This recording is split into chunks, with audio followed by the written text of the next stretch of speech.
Assalamualaikum warahmatullahi wabarakatuh. Jumpa lagi di tematik, tema 3, tokoh dan penemuan, subtema 2, penemuan dan manfaatnya, pembelajaran 6. Bagaimana hari ini kabarnya anak-anakku? Mudah-mudahan kita semua selalu diberikan kesehatan oleh Allah dan diberikan semangat untuk belajar. Baik anak-anakku, setelah tadi kalian setoran tahfiz ya. Terima kasih yang sudah menambah setorannya. Bagi yang belum, agar semangat untuk menghafal, semangat untuk setoran tahfiznya ya. Jangan sampai nanti ketinggalan jauh oleh teman-teman yang lainnya ya. Baik, untuk hari ini kita ke pembelajaran 6. Pemetaan kompetensi dasarnya yaitu bahasa Indonesia dan PPKN ya. Ini seperti biasa di KD 32 dan 42 yang ini ya. Masih tentang teks eksplanasi. Untuk PPKN tentang hak dan tanggung jawab. Baik, adapun tujuan pelajarannya di sini ada 4 ya anak-anakku. 1 dan 2 itu bahasa Indonesia, kemudian 3 dan 4-nya itu PPKN. Ya, kita lanjut. Ya, ini berkelanjutan dengan PJOK ya. Usai berolahraga kita akan kembali belajar ya. Pensil adalah benda yang selalu membantu kita saat belajar. Amatilah pensil tersebut. Tahukah kamu asal-usul pensil tersebut? Apa manfaat pensil? Mari kita eksplor lebih jauh ya anak-anakku. Ini tentang pensil. Baca teks eksplanasi ilmiah berikut dengan teliti. Pensil, si kecil yang amat penting. Pernahkah terbayang olehmu gimana sih manusia bikin tanda dan tulisan sebelum ditemukannya pensil? Bagaimana proses penemuan pensil hingga menjadi bentuk pensil seperti sekarang dengan proses pembuatan yang lebih modern? Zaman dulu, manusia menggambar dan menulis dengan menggoreskan ujung pisau ke batang pohon. Lalu pada masa Romawi kuno, sebilah logam tipis dipakai untuk membuat goresan pada batu dan lembar daun papirus. Perkembangan pensil dimulai sejak ditemukannya grafit pada tahun 1564 di Browndell, Inggris ya. Grafit ditemukan sebagai material yang dapat meninggalkan tanda hitam yang cukup pekat, namun terbukti lunak dan gampang patah. Untuk itu grafit membutuhkan tangkai pemegang. Pada mulanya grafit hanya dibungkus oleh tali yang terbuat dari kulit domba.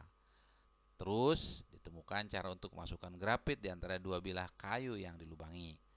Ketika itulah mulai dikenal alat tulis yang kini dinamakan pensil. Pensil mulai dibikin secara massal pada tahun 1662 di Nuremberg, Jerman.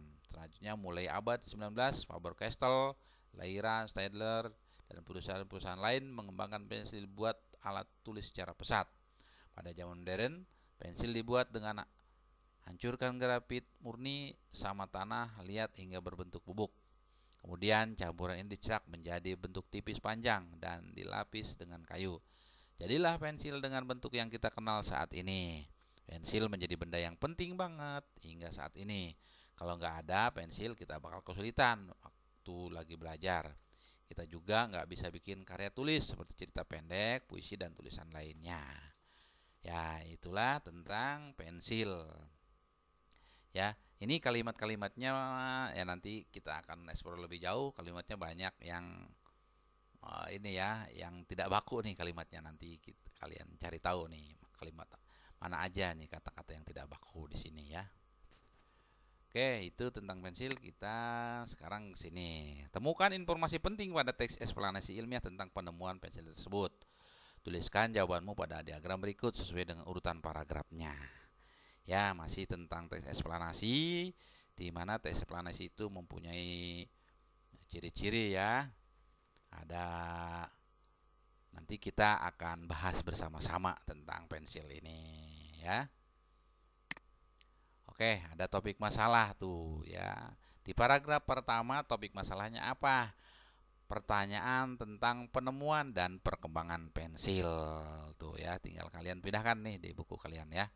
Kemudian paragraf keduanya, paragraf kedua itu deret penjelas. Kalau tadi topik masalah, sekarang deret penjelas. Penjelasnya, zaman dulu manusia menggambar dan menulis dengan menggoreskan pisau ke batang pohon atau menggoreskan logam pada batu atau daun papirus. Kemudian yang keduanya, perkembangan pensil dimulai dari penemuan grafit yang mampu membuat goresan hitam pekat, namun lunak dan mudah patah. Kemudian grafit dibungkus tali dari kulit domba. Sejak ditemukan cara memasukkan grafit di antara dua bilah kayu, alat tulis bernama pensil dikenal. Ini paragraf 2 atau deret penjelasnya. Kemudian deret penjelas berikutnya di paragraf ketiga, pembuatan pensil secara massal dimulai tahun 1662 di Nuremberg, Jerman. Kemudian mulai abad 19 banyak perusahaan yang mengembangkan pensil sebagai alat tulis secara pesat. Kemudian pada zaman modern pensil dibuat dari bubuk hasil penghancuran grafit dan tanah liat. Lalu campuran ini dicak menjadi bentuk tipis panjang yang dilapisi kayu seperti pensil saat ini. Ini deret penjelasnya ya. Kemudian pada keempatnya kesimpulan dan pesan pendapat pribadi penulis. Pensil menjadi benda penting karena tanpa pensil kita akan kesulitan belajar dan tidak bisa membuat karya tulis atau mengerjakan tugas ya yang berkaitan dengan menulis ya. Jadi itulah tes eksplanasi tentang pensil ini ya. Kalian tinggal pindahkan saja nih, sudah enak ya, sudah dibahas. Kita lanjut.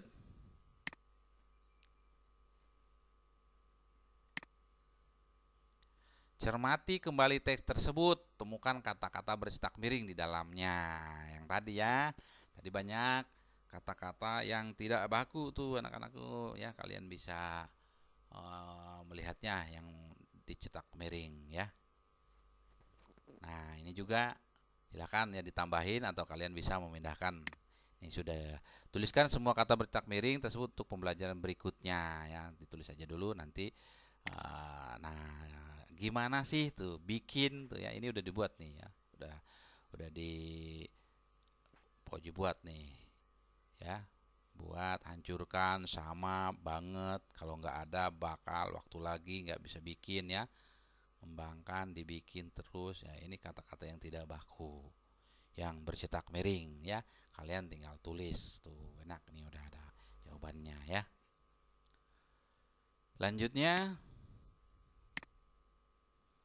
sebagai pelajar tentunya kita perlu memiliki sikap disiplin dan bertanggung jawab terhadap tugas-tugas kita.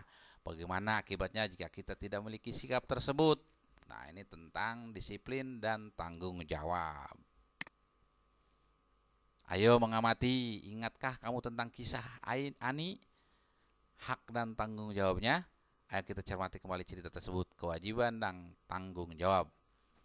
Ya, kewajiban dan tanggung jawab. Ani adalah putri dari bapak dan ibu Yakob. Pak Yakob mendaftarkan Ani di sebuah sekolah yang cukup ternama di desanya. Pak Yakob memenuhi semua kebutuhan sekolah Ani, seperti buku-buku, seragam sekolah, serta peralatan lainnya. Bu Yakob juga selalu membekali makanan sehat untuk Ani di sekolah. Ani sangat bersyukur dengan perhatian ayah dan ibunya.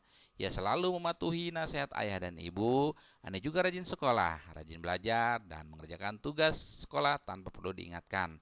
Ani kemudian selalu naik kelas dengan nilai yang memuaskan. Bapak dan Ibu Yakob sangat bangga dengan Ani. Ini sudah di sini, ini sudah ada ya di pembelajaran yang lalu ya. Kita hanya mengulas sedikit ya tentang kewajiban, hak dan kewajiban atau tanggung jawab ya.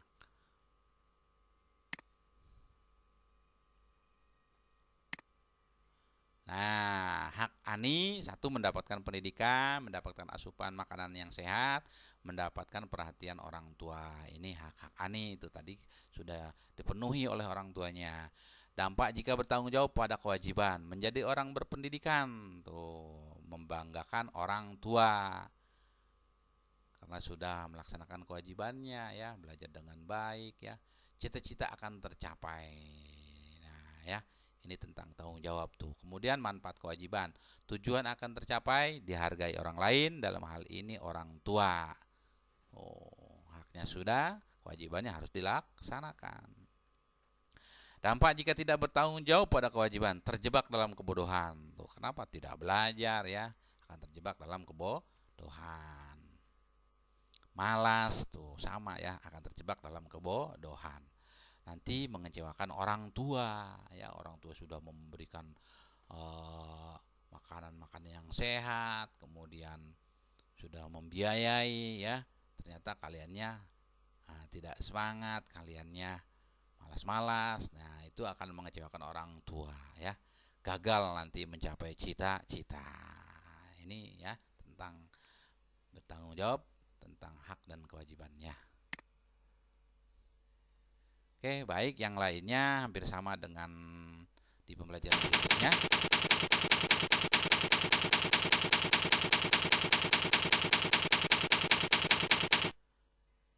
Mari akhiri untuk hari ini ya dengan sama-sama membaca hamdalah. Alhamdulillahirabbil alamin. Mudah-mudahan bermanfaat ya. Sampai jumpa lagi. Wassalamualaikum warahmatullahi wabarakatuh.